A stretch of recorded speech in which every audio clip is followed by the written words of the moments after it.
Hello students, triangle inequalities जो हमने previous video में कॉम्प्लेक्स नंबर में पढ़ी थी उस पर बेस्ड कुछ क्वेश्चंस डील करते हैं।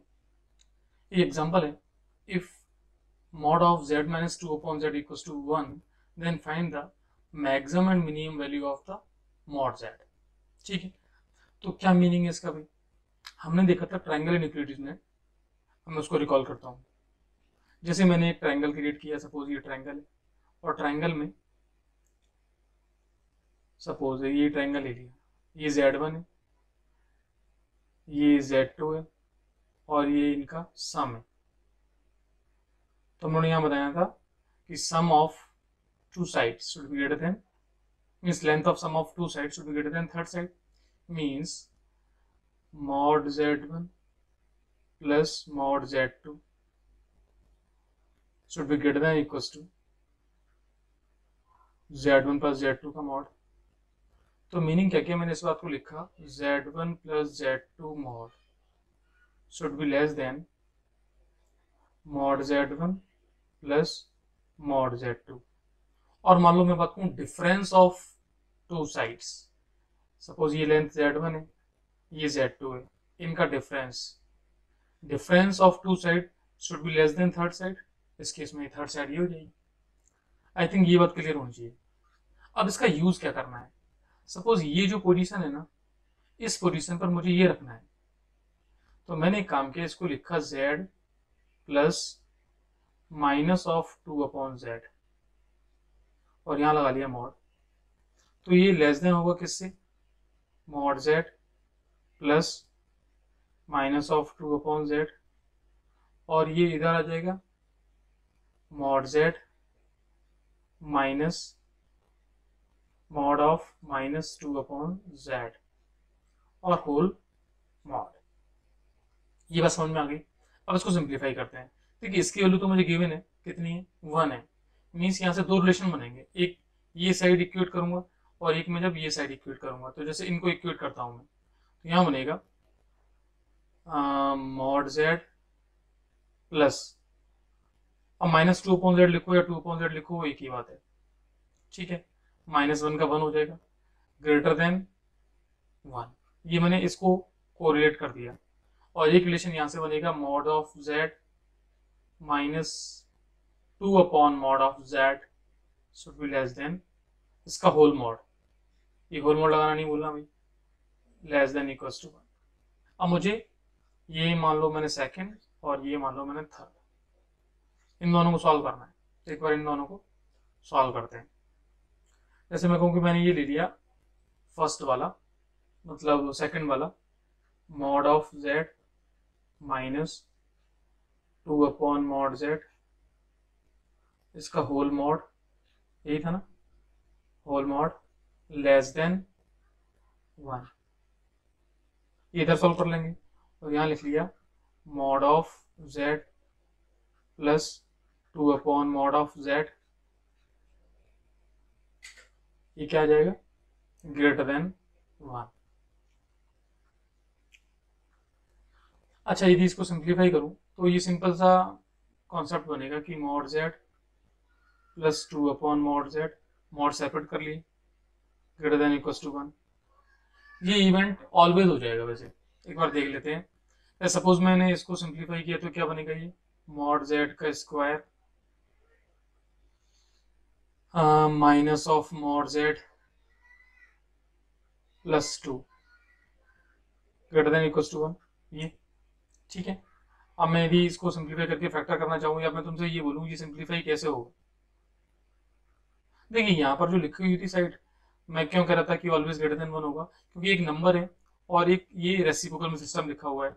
यदि हमें याद है am greater than equals to gm, तो हम देखें कि एक नंबर अपने पास है ये mod z plus 2 upon z, ये तो यदि इसका am है तो बाई 2 आ जाएगा, and greater than equals to gm क्या बनेगा, ये बनेगा mod z into 2 upon mod z, power कितनी, 1/2। इसको सिंप्लीफाई करेंगे तो मैं इजीली कह सकता हूँ कि mod z plus 2 upon mod z should be greater than equals to 2√2। तो 2√2 से ग्रेटर है, तो 1 से ग्रेटर तो हो गई। मीन्स इसका आंसर आएगा for all z belongs to real number, कोई भी रियल नंबर डाल देना उसका मॉड, और 2/z का मॉड ग्रेटर देन 1 होगा। ओके, मीन्स रियल कॉम्प्लेक्स जो तुम्हें लगे वो डाल दो इसके अंदर, मॉड z वो सेटिस्फाई कर जाएगा ऑल नंबर्स। और यहाँ पे मैं क्या बोल रहा हूँ, all mod z belongs to real number. ठीक है, तो आप कॉम्प्लेक्स नंबर डालोगे तो उसका मॉड लोगे वो तो रियल नंबर ही बनेगा ना, तो उसकी बात कर रहे हैं हम लोग। तो इसका आंसर तो ये आ गया। अच्छा, अब बात आती है इसी इनइक्वालिटी की, तो इसको सिंप्लीफाई किए। अब यहाँ पर क्या बनेगा भाई, mod z minus 2/mod z। अब मॉड वाली इनइक्वालिटी सॉल्व करते हैं तो याद करो, एक माइनस इधर आ जाएगा और 1 इधर आ जाएगा, आई थिंक ये पता होगी। फिर ये दोनों साइड सिंप्लीफाई करनी है मुझे, तो मैं एक बार एक काम करता हूँ, एक साथ ये भी चलता हूँ, ठीक है। या फिर चलो ये साइड ले ली मैंने, तो इसको सिंप्लीफाई किया मैंने, mod z minus 2/mod z less than equals to 1, mod z square, ये minus mod z minus 2 less than equals to 0। अच्छा, यहाँ पर इसके अलावा एम जी एम के लगाने के अलावा इसका डी निकालू मैं, यदि इसको सिंप्लीफाई किया तो यहाँ 0 आएगा, ये देखें जरा, हाँ 0 ही था ये, तो ये प्रिंट सही कर लें। ये इसका डिस्क्रिमिनेंट निकालें तो डी कैसा है, बी स्क्वायर माइनस 4ac यानी 8, ये आ जाएगा लेस देन 0। तो मैंने जो ये काम किया उसको हम लोग ऐसे भी कह सकते थे कि फॉर दिस क्वाड्रेटिक, इस क्वाड्रेटिक के लिए डी कैसा है, नेगेटिव है, और ए कैसा है, पॉजिटिव है। डी नेगेटिव ए पॉजिटिव, ग्राफ ये बन जाएगा, means it is always positive, ये ऑलवेज पॉजिटिव हो जाएगा। तो ये पूछ रहा था कि कहाँ कहाँ पॉजिटिव हो जाएगा, तो इसका आंसर आएगा all z belongs to real number. अच्छा, इसको मैंने सिंप्लीफाई किया तो फैक्टर कर लिए इसके, तो z स्क्वायर, इसको लिखा 2z plus z minus 2 less than equals to 0। Factor हो गए यहाँ पर, या मॉड z, क्योंकि d निकालो उसका d पॉजिटिव आ जाएगा, तो फैक्टर हो रहे हैं इसके, तो z कॉमन, तो मॉड z माइनस 2, यहाँ प्लस 1 कॉमन, तो mod z minus 2 less than equals to 0, तो mod z minus 2 and mod z plus 1 less than equals to 0। तो नंबर लाइन पे यदि मैं बात करूं तो ये क्रिटिकल पॉइंट -1 आ जाएगा, एक आ जाएगा 2, और ये पैटर्न याद है, प्लस माइनस प्लस, हमें लेना है ये, मीन्स इस केस में z का जो आंसर आएगा वो कैसा आएगा, z belongs to -1 to 2, -1 to 2 वाले z इसके आंसर हो जाएंगे, इस केस में ये लेस देन 1 रहेगा, ठीक है। अच्छा, अब इस वाली साइड को सिंप्लीफाई किया, ये वाला, तो यहां बनेगा mod z minus 2/mod z greater than -1, simplify किया तो क्या आएगा, ये mod z square plus mod z minus 2 greater than equals to 0। डी इसका भी पॉजिटिव है, तो फैक्टर देख लेते हैं इसके, z स्क्वायर यहाँ पे कर दिया plus 2z minus z minus 2, यहाँ मॉड z कॉमन, तो यहाँ बचेगा मॉड z प्लस 2, यहाँ -1 common, mod z plus 2 greater than equals to 0, तो ये मॉड z प्लस 2 और mod z -1 greater than equals to 0। अच्छा, इसको सिंप्लीफाई करें नंबर लाइन पे तो क्या आएगा इससे आंसर, ये इसकी नंबर लाइन आ गई, तो यहाँ -2 और 1, तो यहाँ रीजन प्लस वाले लेंगे तो प्लस वाले रीजन अपने पास आ जाएंगे आंसर में, मीन्स -2 से पीछे वाला और 1 से ग्रेटर वाला, तो इसके अकॉर्डिंग जो आंसर आएगा वो क्या आ जाएगा, mod z belongs to -∞ to -2। अच्छा, बात आती है कि नेगेटिव वाला पोर्शन वैसे ही नहीं होगा, मीन्स ग्रेटर देन 1 वाला पोर्शन आ जाएगा, लिख लेते हैं अभी तो, यूनियन 1 to इनफाइनाइट।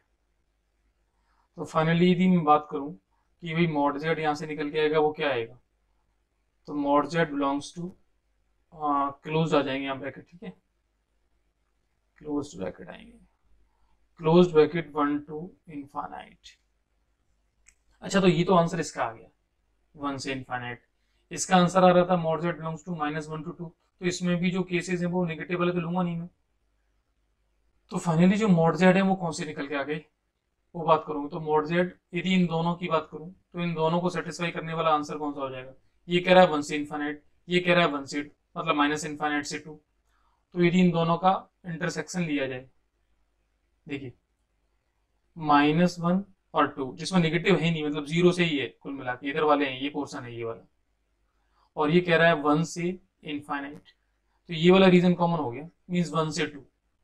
तो फाइनली अपने जो क्वेश्चन की बात कर रहे थे हम लोग इस क्वेश्चन के लिए, तो मॉड जेड की जो वैल्यू निकल के आएगी वो निकल के आएगी belongs to closed bracket 1 to 2, ये जेड है। तो बताओ मैक्सिमम वैल्यू की बात करूं तो मैक्सिमम वैल्यू क्या होगी, तो जेड जो मैक्स होगा वो कितना आ जाएगा, वो 2 आ जाएगा, और जो जेड मिन होगा वो कितना आ जाएगा, वो 1 आ जाएगा। तो जेड मैक्स और जेड मिन निकाल दिया। आगे मैं एक बार इसको समराइज कर देता हूँ। क्वेश्चन था find the maximum and minimum value of the mod Z. हम लोगों ने किया ट्रायंगल इनइक्वालिटीज का यूज किया और इसको याद रखना है। तो बार बार ये ट्रायंगल बनाने की जरूरत ना पड़े, हम लोग इस इनइक्वालिटी को लर्न करें और ट्रायंगल से क्या होगा दिमाग में रह जाएगी इनइक्वालिटी क्या है। ठीक है, उसके बाद इसमें अपने क्वेश्चन को सेट कर दें। क्वेश्चन को सेट करने का सिंप्लीफाई करें, जितने केसेस से इनइक्वालिटीज बनी उन सबको इंडिविजुअल सॉल्व किया हम लोगों ने। जैसे यहाँ पर जो इनइक्वालिटीज बनी थी उसको एक इधर सॉल्व किया था इस तरफ, और यहाँ जो सेकंड केस बना था उसको इधर सॉल्व किया था, जो भी केस थे सेकंड थर्ड जो भी थे। इसके केस का आंसर क्या आया था, z बिलोंग्स टू r। तो फाइनली दी आंसर निकालेंगे तो r में तो सारा ही आ जाएगा, मींस जो मैंने अभी इंटरसेक्शन निकाल के आपको समझाया था ये वाला ये पोर्शन, तो इसके दो आंसर्स थे, उनका इंटरसेक्शन तो आ गया 1 से 2। अब 1 से 2 का रियल नंबर से इंटरसेक्शन लेंगे तो फाइनल आंसर सिर्फ 1 से 2 रह जाएगा, और 1 से 2 ही अपना आंसर है। और 1 से 2 जब आंसर है तो उसके अकॉर्डिंग मॉड जेड की मिनिमम वैल्यू कितनी हो जाएगी 1, और मैक्सिमम वैल्यू कितनी हो जाएगी 2, और यही क्वेश्चन में पूछा जा रहा है। ठीक है, आई थिंक ये बात समझ में आनी चाहिए। अच्छा, इसका आंसर अपने पास है वो देख लेते हैं, अभी आ जाएगा। देखिए आ चुका है, इसके ऊपर मॉड जेड 2 है, मैक्स वैल्यू 2 है और मिनिमम वैल्यू 1, यही अपना आंसर था। ठीक है, अब इसको एक बार चाहो तो मैं हटा के दिखा देता हूँ। ये देखिए मॉड जेड 2 आ गया, मैक्सिमम वैल्यू और मिनिमम वैल्यू कितनी आ गई 1। तो आप इसको रिकॉल कर सकते हैं, देख सकते हैं। चलिए इसी पर बेस्ड नेक्स्ट क्वेश्चन और है, find the minimum value of. अच्छा, मुझे तो सिर्फ वही याद रखना है, तो उसको मैं यहाँ लिख लेता हूँ, z1 plus z2 mod less than mod z1 plus mod z2 greater than mod of z1 minus mod of z2 whole mod.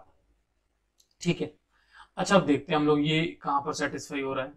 यदि मान लो इसको मैं इस जगह देखूं इस तरफ, तो देखिए प्लस लगाया इसलिए इधर देख रहा हूं। यदि z1 को मैंने मान लिया 1 प्लस z1 को, और z2 को मान लिया 1 माइनस z, तो यदि मैं ध्यान से देखूं 1 प्लस z 1 माइनस z ये जो सेटअप है, यदि इसको यहां लिखें तो ये 1 plus z plus 1 minus z आ जाएगा। ये वाली साइड, इतनी साइड हमने देखी सिर्फ ये, तो यहां से यदि सिंप्लीफाई करूं तो ये कैंसिल हो जाएगा।